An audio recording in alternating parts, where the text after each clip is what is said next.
नमस्कार दोस्तों, आज फिर आपका स्वागत है क्राउन इमिग्रेशन के यूट्यूब चैनल पर। तो आज हम डिस्कस करेंगे 2-3 मिनट की कनाडा से ही रिलेटेड। तो आप किसी भी कंसल्टेंट का चैनल देख लें या उसका सोशल मीडिया देख लिए, कनाडा के वीज़े आपको इजीली मिलेंगे कि ये मेरे कनाडा के वीज़े आ गए। हम भी दिखाते हैं जब हमारे भी आते हैं। तो इससे आप लगा सकते हैं कि ये आज की डेट में एक प्रमोटेड कंट्री है, हॉट कंट्री है और इतना इजी होने के कारण बहुत सारे लोग इमिग्रेशन कंसल्टेंट, स्टूडेंट कंसल्टेंट बने हैं इस इंडस्ट्री में। ये 4-5 कंट्रीज़ हैं, इनका जो सिस्टम है स्टूडेंट का वो स्टीरियोटाइप है। बहुत ही इजी होने के कारण हर एक बंदा अपनी दुकान खोल लेता है कंसल्टेंट की। यूएसए की बात करूं या कनाडा की बात करूं, ऑस्ट्रेलिया न्यूजीलैंड की बात करूं या यूके की बात करूं, ये 5 कंट्रीज़ हैं और कनाडा आज की डेट में हॉट कंट्री है। अभी यहाँ पे इंटेरोगेशन क्या आता है, हर एक कंसल्टेंट की आप वीडियो उठाकर देखिए या आप देखते भी हैं तो हर एक बंदा गारंटी वर्ड बहुत यूज़ करता है कि मेरे 50 वीज़ा आए हैं, हमारी गारंटियों से वीज़े लग रहे हैं फलाना, और आपको बहुत ही निग्लिजिबल रिफ्यूज़ल केसेस के बारे में कोई इन्फॉर्मेशन दिखाएगा कि कनाडा का रिफ्यूज भी आया है या फलाना है व्हाट्सएवर। लेकिन हमारी एक ऐसी इंडस्ट्री है, हम सच बताकर ही क्लाइंट का केस लेने की कोशिश करते हैं। तो इससे आप अंदाज़ा लगा सकते हैं ये प्रमोटेड कंट्री है और जो वीज़ा है वो एम्बेसी ने देना होता है, ये कंसल्टेंट के हाथ में नहीं होता। अगर आप कहें कि उस कंसल्टेंट की एम्बेसी के अंदर सेटिंग है, उसने बड़ी इजीली वीज़ा लगा दिया। मैंने फिर बता दिया, आपकी प्रोफाइल अच्छी है तो आप किसी भी कंसल्टेंट के थ्रू अपना वीज़ा अप्लाई करते हैं कनाडा का तो आ ही जाएगा।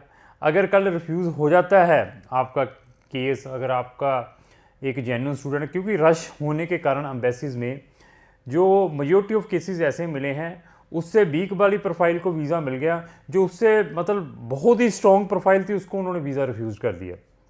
ऐसे केसेस बहुत देखने को मिल रहे हैं आज की डेट। कारण क्या है कि रश बहुत है और वीज़ा ऑफिसर डिफरेंट टाइप का वीज़ा है और डिफरेंट हर एक वीज़ा ऑफिसर का माइंड है, वो किसी को रिफ्यूज़ कर देता है। जो एक एक्सपीरियंस स्टूडेंट होता है 40 साल वाला, उसको वीज़ा मिल जाता है। जो बेचारा फ्रेशर होता है 18-19 साल वाला, 80% मार्क्स है, वो 6.5 बैंड IELTS में, उसका रिफ्यूज़ल आ जाता है।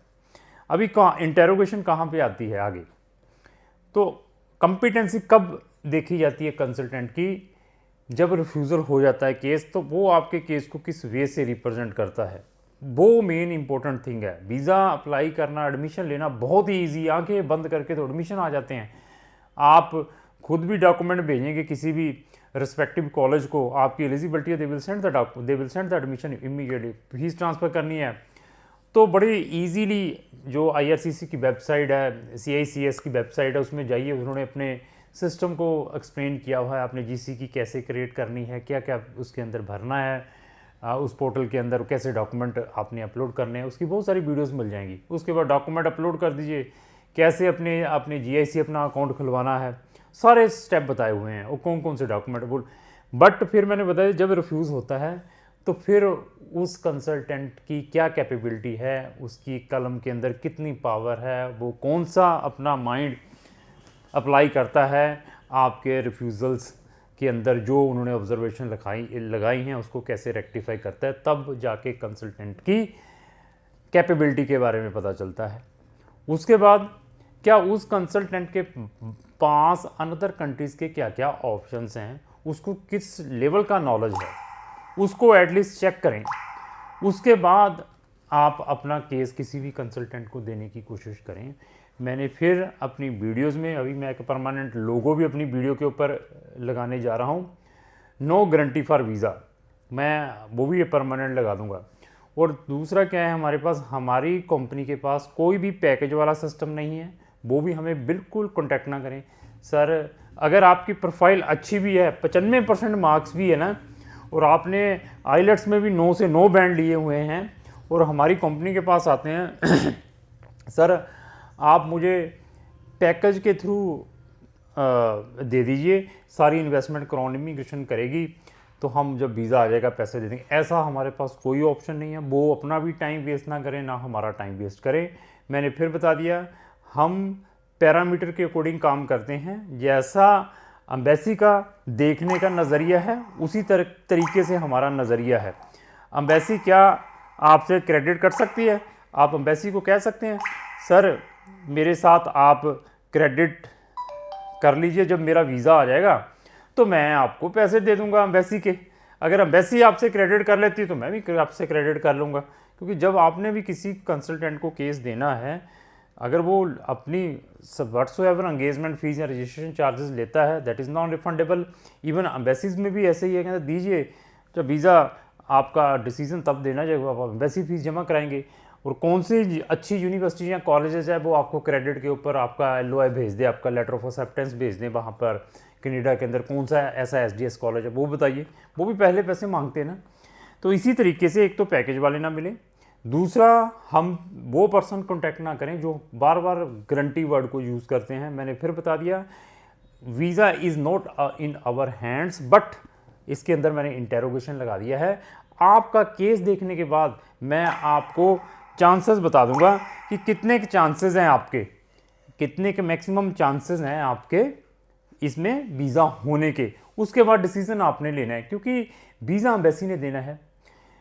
तो ये मैंने तीसरा guarantee word, we are not using any guarantee और वारंटी वर्ड कि सर आप गारंटी दीजिए केस हम तब आपको देंगे, ऐसा हमारे पास कोई ऑप्शन नहीं है। बट हमारा अपना माइंड है, हमारी अपनी नॉलेज है, 100 कंट्रीज़ के ऑप्शंस हैं। अगर वो कंसल्टेंट कनाडा का आपका वीज़ा रिफ्यूज़ करने के बाद आपको इन 100 कंट्रीज़ के ऑप्शंस प्रोवाइड करता है, तो देन मैं आपको कहूँगा कि आंखें मीट कर आप अपना केस उस कंसल्टेंट को दीजिए। तो आपका किसी भी टाइप का डिफ़िकल्टी से भी डिफ़िकल्ट केस है, बैन लग चुका है आपके केस के ऊपर, 10 बार भी रिफ्यूज़ड हैं कनाडा से, लेकिन आप एक जेन्युइन स्टूडेंट हैं तो आप अपना केस फाइट करके भी ले सकते हैं। आइदर उसको रीअप्लाई करके, अगर रीअप्लाई करके नहीं देते तो वहाँ की कोर्ट कचहरियाँ भी हैं जिसको हम वहाँ की फेडरल कोर्ट्स कहते हैं, उसके थ्रू भी ले सकते हैं, वहाँ पर अपनी एडमिनिस्ट्रेटिव रिव्यू डाल के। अगर फिर भी नहीं होता तो फिर हमारे पास अनदर कंट्रीज़ के ऑप्शन है जो कनाडा से भी स्ट्रॉन्गेस्ट कंट्री है, वहाँ पर हम आपको भेज सकते हैं। तो इस टाइप की मैं इन्फॉर्मेटिव वीडियो डेली अपने चैनल के ऊपर डालता रहता हूँ, और मैं बहुत केस स्टडी डालता हूँ। जब भी कोई टेक्निकल केस आता है तो उसको भी मैं अपने चैनल के ऊपर डालता हूँ, ताकि आप लोगों को नॉलेज मिले कि किस तरीके से रिफ्यूज़ल आई है और हम लोगों ने उसके ऊपर क्या एफ़र्ट्स किए हैं वीज़ा लेने के लिए। ऐसे केस स्टडी भी मेरे चैनल के ऊपर आपको बहुत सारे मिल जाएंगे। और तीसरा क्या है कि मैंने फिर बता दिया, हम चैट के ऊपर, मेल के ऊपर और फ़ोन के ऊपर टू द पॉइंट बात करते हैं। ऐसा नहीं है कि हम आपको मोटिवेशन देकर अपने ऑफिस में बुलाएंगे। अगर आपको हमारी टर्म एंड कंडीशन मंजूर नहीं है तो आप फ़ोन के ऊपर ही हम येस और नो कह देते हैं। आपकी एलिजिबिलिटी है, we will tell on the WhatsApp chat के ऊपर कि you are eligible, these are our charges. अगर आप एग्री करते हैं तो आप अपना केस हमसे प्रोसीड कराइए, अगर आप एग्री नहीं करते तो मैं फिर यही बताता हूँ कि lot of consultant in the market, you can take the service from them. But ये हम क्यों कहते हैं, क्योंकि हमने इस मार्केट के अंदर टाइम सेक्रीफाइस किया है, 14 साल इस इंडस्ट्रीज़ में। मैंने फिर बताया एम्बेसियों के आगे चप्पलों में जा जाकर हमने ये अपना जो नॉलेज गैदर किया हुआ है। ऐसा नहीं है कि जब फ़ौरन का ट्रिप लगा लिया तो काम ख़त्म, जी आ गया एजेंट बन के फ़ौरन से हम पढ़ के। ऐसे हम एजेंट्स नहीं हैं, ऐसे कंसल्टेंट नहीं हैं, रूल एंड रेगुलेशन से चलते हैं। कोई हमें प्रॉब्लम आती है तो we are directly contact to the embassies, asking the उसका सोल्यूशंस पूछते हैं कि अभी इसका क्या सोल्यूशंस है, हम इसकी चीज़ को कैसे रेक्टिफाई कर सकते हैं। दे आर गाइडिंग अस कि these are the link, you can मतलब read the link from there. जैसे एक आपका अच्छा एडवोकेट आपके जो सेंटेंस को है मैनिपुलेट कर सकता है जब उसने अपने जज को सेटिस्फाई करवाना होता है, इसी तरीके से हम भी उस पैराग्राफ को पढ़ के मैनिपुलेट करके वीज़ा ऑफिसर को सेटिस्फाई करवाने की कोशिश करते हैं। This is the technical things. अगर आप इस टाइप की इन्फॉर्मेटिव वीडियोस डेली देखना चाहते हैं तो आप इमीडिएटली क्राउन इमिग्रेशन के यूट्यूब चैनल को साथ में लगे बेल आइकन को जरूर पुश करें। अगर आपको जो मेरी वीडियो चलेगी तो लाइक एंड शेयर करना ना भूलें। Thank you.